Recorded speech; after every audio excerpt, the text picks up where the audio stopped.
सबों को जय यीशु नमस्कार। आज का वचन आप सबों को स्पर्श करे, आपका विश्वास बढ़ता जाए और इस तरह आप अपने दैनिक जीवन में प्रभु की उपस्थिति को अनुभव करें, आप ईश्वर के कृपा पात्र बन जाएं।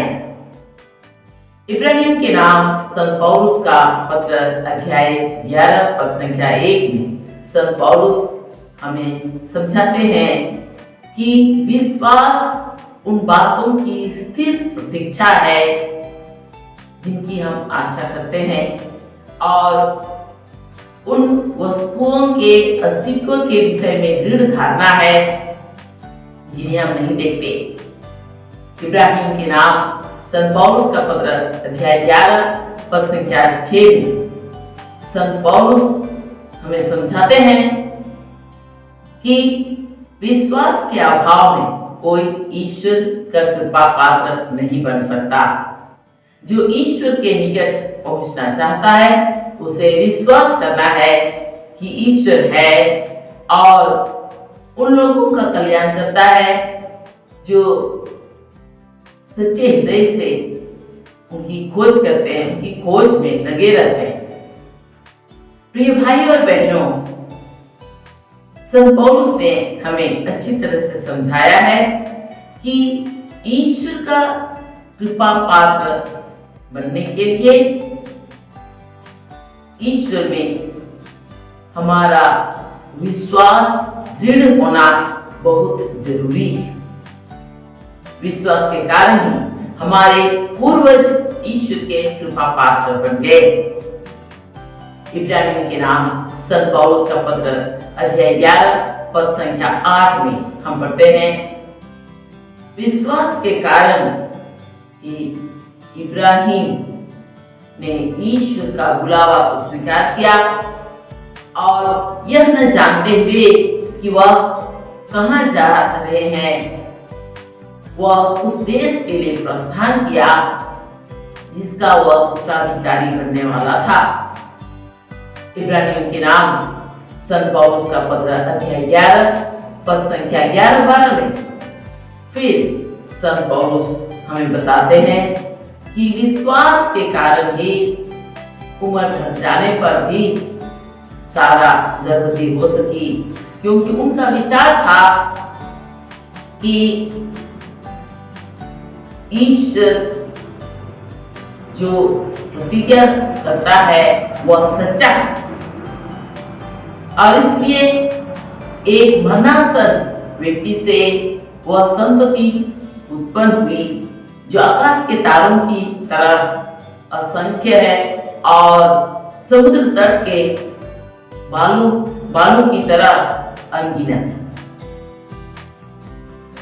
इब्रानियों के नाम संत पौलुस का पत्र अध्याय 11 पद संख्या 17-18 में फिर संत पौलुस हमें बताते हैं कि जब ईश्वर इब्राहिम की परीक्षा ले रहे थे तो उन्होंने अपने इकलौते पुत्र को इसहाक को अर्पित किया। उन्होंने अपने इकलौते पुत्र को बलि चढ़ाने के लिए भी वो तैयार हो थे, क्योंकि उनका विचार है कि ईश्वर मृतकों को भी पुनर्जीवित कर सकता है और इस तरह से वे अपने पुत्र को पुनः प्राप्त करते हैं। रोमियो के नाम संत पौलुस का पत्र अध्याय 4 पद संख्या 18 से 24 तक में हम फिर पढ़ते हैं, इब्राहिम निराशाजनक परिस्थिति में भी ईश्वर ने विश्वास किया। निराशाजनक परिस्थिति में भी उनका विश्वास विचलित नहीं हुआ। उन्हें ईश्वर की प्रतिज्ञा में संदेह नहीं हुआ, बल्कि अपने विश्वास की दृढ़ता द्वारा उन्होंने ईश्वर का सम्मान किया।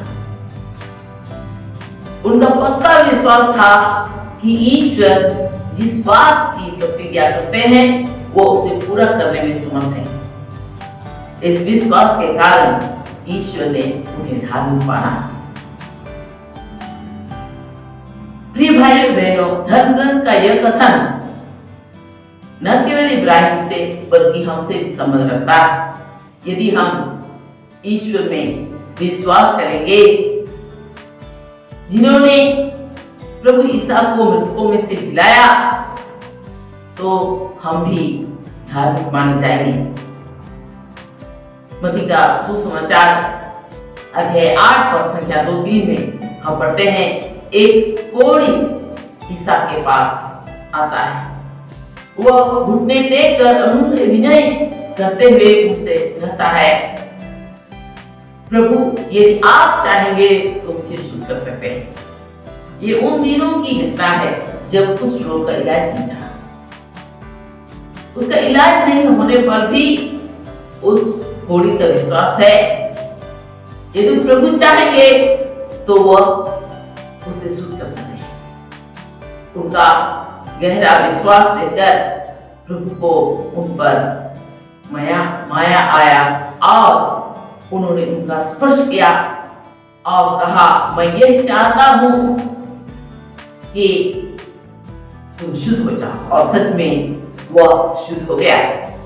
मरकुस का सुसमाचार अध्याय 5 पद संख्या 25 से 29 तक में भी हम इसी तरह की घटना, विश्वास से भरा घटना के बारे में एक दृढ़ विश्वास का उदाहरण हम देखते हैं। एक रक्तस्राव से पीड़ित महिला प्रभु यीशु के पास आती है और वह 12 वर्ष से रक्तस्राव से पीड़ित थी। उसने अपना सब कुछ इलाज में खर्च कर दिया, लेकिन कोई फायदा नहीं हुआ। तब वह यीशु के पास आती है और यही सोच करके, यदि मैं उसका कपड़े तक मैं छूने पाऊं तो मैं चंगी हो जाऊंगी। और जब ऐसा गहरा विश्वास के साथ जब वह प्रभु यीशु का वस्त्र को स्पर्श करती है, वह उस क्षण चंगी हो जाती है। और इस तरह से उन्होंने अपना विश्वास के कारण प्रतिफल पाया। वह प्रभु की कृपा पात्र आदमी बन गई और सच में उसने अनुभव किया, अपने शरीर में अनुभव किया, चंगाई का अनुभव किया। हम इसी तरह सन्मति का सुसमाचार अध्याय 15 पद संख्या 21 से 28 तक में हम विश्वास का उदाहरण के रूप में हम पढ़ते हैं।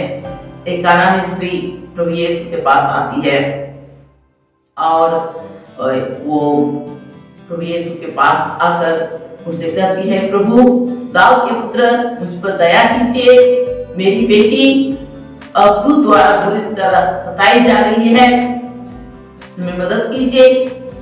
प्रभु यीशु कोई उत्तर नहीं देते।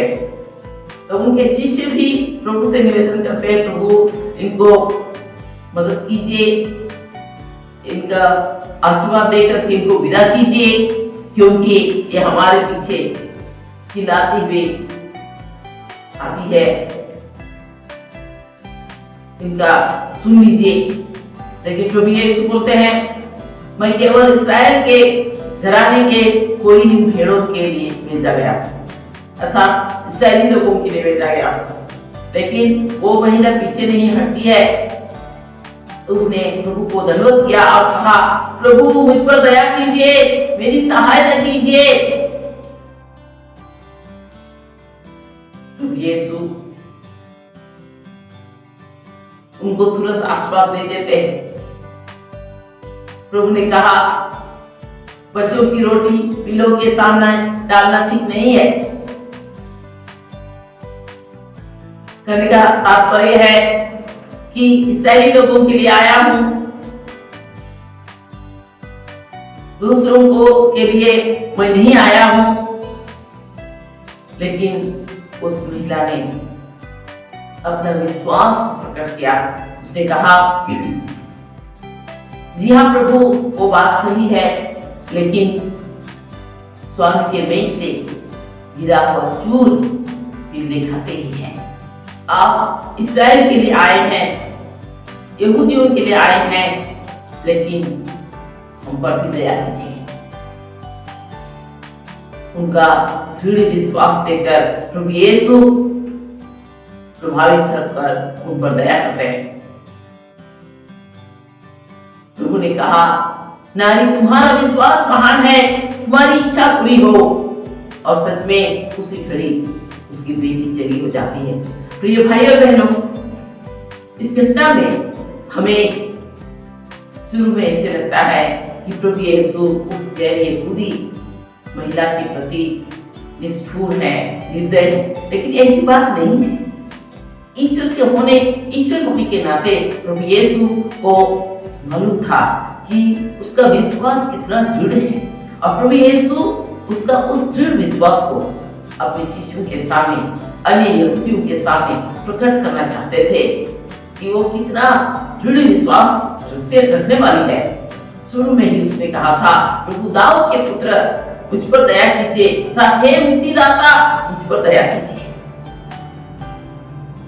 प्रिय भाई और बहनों, प्रभु की कृपा पात्र बनने के लिए केवल ईसाई बनना काफी नहीं है। चाहे हम ईसाई हो चाहे गैर ईसाई हो, हम प्रभु पर गहरा विश्वास रखें। विश्वास बहुत बड़ी बात है। यदि हमारा विश्वास गहरा है तो हम चाहे ईसाई हो या गैर ईसाई हो, हम प्रभु की कृपा को हम अनुभव करेंगे। आजकल बहुत लोग, गैर ईसाई लोग भी प्रभु को अनुभव कर रहे हैं।